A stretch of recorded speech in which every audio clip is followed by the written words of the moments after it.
네, 매주 화요일에는 뉴스 안에 담긴 다양한 대중문화의 코드를 읽어봅니다. 문화코드 94.5 정덕현 문화평론가와 함께합니다. 안녕하세요. 안녕하세요. 자, 지난주에 말이죠. 네. 이 드라마 시그널이 끝났는데요. 맞습니다. 이른바 웰메이드 드라마다 이런 평가를 받으면서 종영을 했어요. 그렇죠. 반응이 상당히 뜨거웠죠? 예, 마지막 회 시청률이 12.5%를 찍었는데요. 높네요. 그 반응도 너무 뜨거워서 끝나자마자 시즌 2를 요구하는 시청자들의 목소리가 여기저기서 흘러나왔습니다. 약간 마지막에 여운을 뒀어요. 굉장히 좋죠. 해피엔딩이냐, 새드엔딩이냐 이거 그렇죠. 갖고 말이 많았었는데 맞습니다.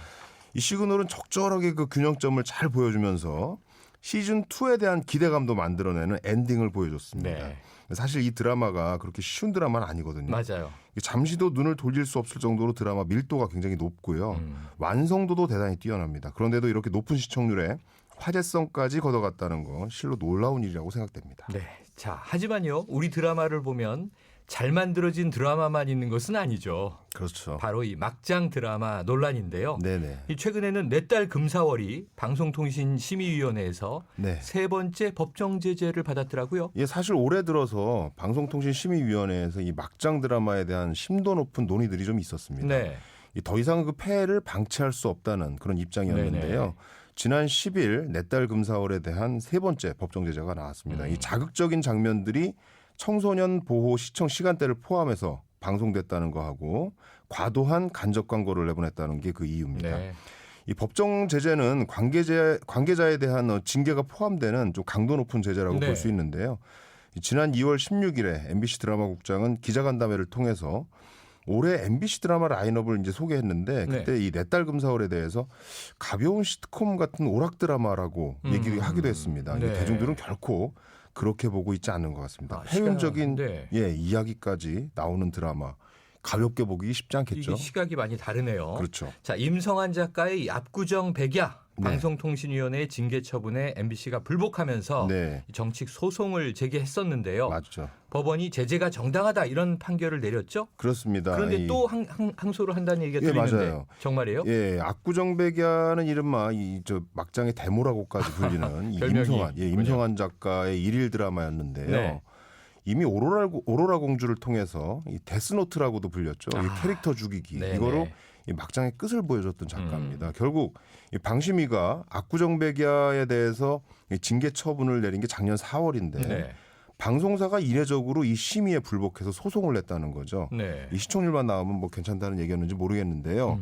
결국 법원이 방심위 제재는 정당하다 이런 판결을 내리는 지경에까지 이르게 된 거죠. 네. 그런데 MBC 측은 이 1심 판결에 불복을 해서 지난달 11일 다시 항소를 했습니다. 지금 MBC 입장에서는 이들 드라마들이 정당하다고 보는 건데 과연 대중들도 그렇게 생각할지는 잘 모르겠습니다. 그러게 말입니다. 자, 이 막장 드라마가 등장했던 가장 큰 이유를 들어본다면 네, 역시 시청률 아닐까요? 그렇죠. 결국 시청률이죠.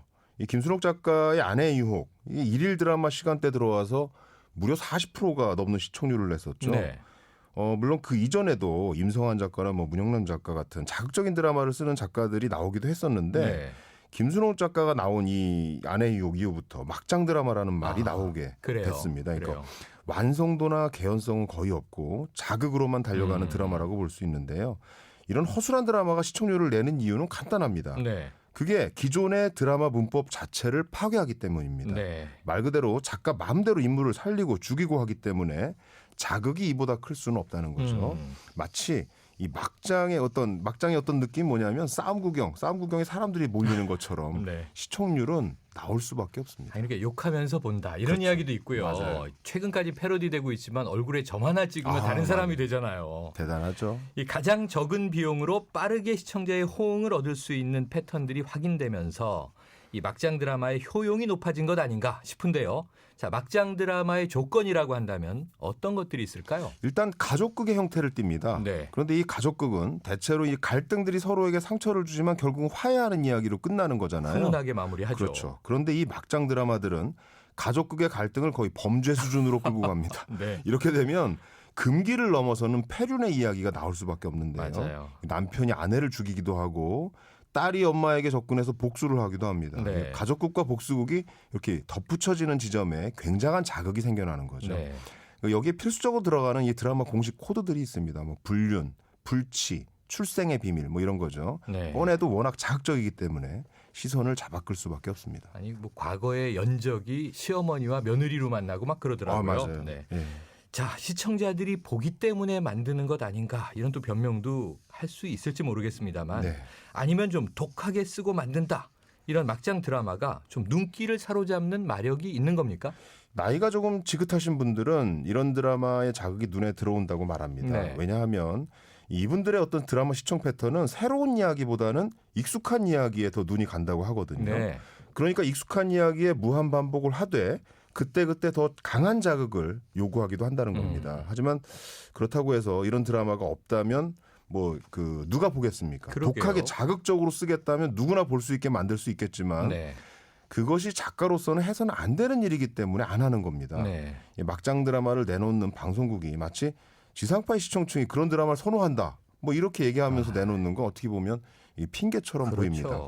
최근에 육룡이 나르샤, 뭐 시그널, 뭐 태양의 후예 같은 작품들 막장이 아니라도 충분히 완성도를 통해서 시청자들의 호응을 얻을 수 있다. 이걸 맞아요. 보여줬습니다. 맞아요. 그런데 이제 분명 이 시청자들도 막장 드라마라고 지적을 하고 네, 그렇다면 이 시청률이 높지 않아야 될 것 같거든요. 네네. 왜냐하면 상품도 불매운동이라는 게 있지 않습니까? 그렇죠. 하지만 시청률이 높은 경우가 많단 말이에요. 맞아요. 이런 현상은 어떻게 이해해야 할까요? 아까도 말씀하셨지만 흔히 욕하면서 본다고 하는데 네. 간단하게 말하면 권선징악을 바라는 시청자들의 심리 때문에 가능해지는 겁니다. 아하, 이 막장 드라마는 이른바 암 유발 캐릭터들이 등장합니다. 맞아요. 그들이 이게 선한 이들을 괴롭히고 고통스럽게 하는 과정을 잔뜩 집어넣습니다. 네. 그러면 그럴수록 그들이 응징되는 모습을 시청자는 더 바라게 되겠죠. 아하, 결국 그 캐릭터들을 욕하면서도 그 드라마를 계속 보게 되는 겁니다. 네. 그 막장 드라마는 그 응징의 순간을 뒤로 자꾸 앞에서 보여주지 않고 뒤로 자꾸 유예시키면서 시청자들을 계속 질질 끌고 다닙니다. 그렇게 욕하면서 이게 보게 되는 이유가 되는 겁니다. 이거 뭐 악화가 양화를 구축한다 이런 이제 그렇죠. 경제학 금원이 생각이 나는데 네네. 그래도 다행인 것이요. 네. 최근에는 명품 드라마, 웰메이드 드라마라고 평가받는 작품들이 좀 많이 등장하고 있다는 점 아무래도 좋은 거죠? 그렇습니다. 저는 이게 드라마 시청층이 달라지고 있고 또 시청자들의 취향도 달라지고 있다고 이렇게 보는데요. 네. 이 40대들이 그 주축이 아닐까 싶습니다. 아하. 40대들은 이미 30대부터 우리 드라마를 보면서 어떤 갈증을 좀 느껴왔거든요. 네. 또 미드나 일드 같은 걸 보면서 우리도 저런 드라마 만들면 어떨까 하는 그런 욕망을 키워왔던 세대입니다. 네. 이들이 이제 최근에 명품 드라마들에 적극적으로 호응하는 세대라고 보이는데요. 네. 멜로가 없어도 순수 장르물이라고 해도 또 드라마라기보다는 영화에 가까울 정도로 완성도가 높으면 높을수록 더 열광하는 그런 시청층이라고 말할 수 있겠죠. 결국 좋은 드라마는 그걸 원하는 시청자가 또 많아져야 만들어지는 겁니다. 네. 자, 이 뭐 막장 드라마도 중독성이 높기 때문에 네. 하루아침에 없어질 수는 없을 것 같은데 네. 자, 그렇다면 이 막장 드라마를 좀 덜 탄생시키기 위해서 뭘 해야 좋을까요? 제재도 의미는 있지만 그것만으로 막장 드라마가 사라지기는 어려울 겁니다. 네. 자연스러운 문화적 흐름 이게 더 중요한데요. 최근에 완성도 높은 드라마들에 대한 선호도가 높아지고 또 제작자들도 그런 투자가 성공으로 돌아올 수 있다. 이걸 확인하게 되면 네. 자연스럽게 막장 드라마에 대한 관심은 좀 줄어들지 않을까 이렇게 그러게요. 생각합니다. 최근에는 좀 이 케이블에서 웰메이드가 많이 많이 나와서 나왔죠. 성공을 하는데 지상파들도 좀 반성해 줘야 될 것 같아요. 예, 오늘 말씀 감사합니다. 감사합니다. 지금까지 문화코드 94.5 정덕현 문화평론가와 함께했습니다.